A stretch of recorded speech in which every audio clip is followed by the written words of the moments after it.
First of all, huge congratulations on a phenomenal performance. I just like the creative process of it, so I just focus on that, of just having fun making the movie, because it takes so many different people and it takes so much time to make a movie. I think it's a miracle that we've ever completed one movie, let alone make a good one. The psychological effect of trauma on Ma and how it shatters her, how did you fully grasp that emotional state? I just had to break it down into pieces and sort of look at each thing individually and talk with a lot of experts about it. So I talked with a trauma counselor about the effects of being in that such small space and being trapped there for 7 years, and also with the amount of sexual abuse that she has gone through.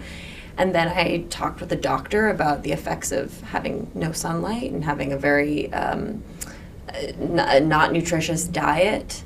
And then got to hang out with Jacob, and so all of those sort of pieces came together quite easily.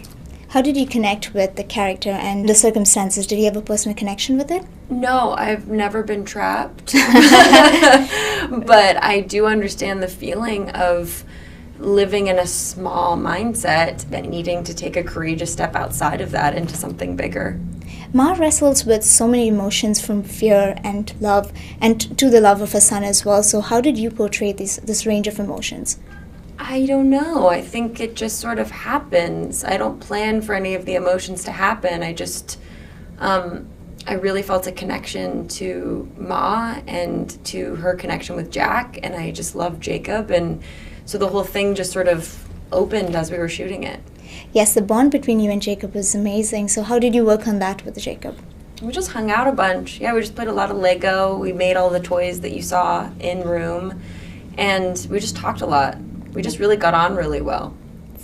What about the physical preparation for this role? I worked with a nutritionist and was on like a very, very minimal restrictive diet, partially to sort of get wiry because she wouldn't be having a lot of food or nutrition, but also to get in the mindset of having very few options when it came to food. And I also worked with a trainer every day or every other day in order to gain, I think I gained 15 pounds of muscle before starting the movie, because I figured she'd be spending her extra time trying to be physical, trying to find a way to move around her energy while in that space, while taking care of a 5-year-old who's constantly running around and wanting to wrestle and play and is constantly carrying him. How would you characterize your collaboration with the director?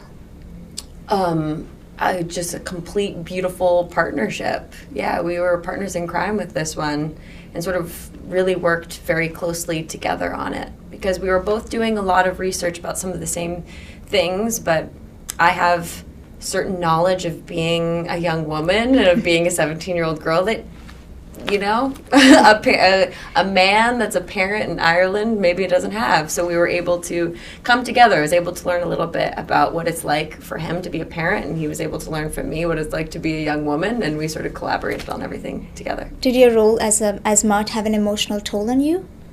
Well, you know, it's really long days making a movie, no matter what. Even if it's a comedy, it's just very exhausting at the end of the day, because we work at least a 12-hour day.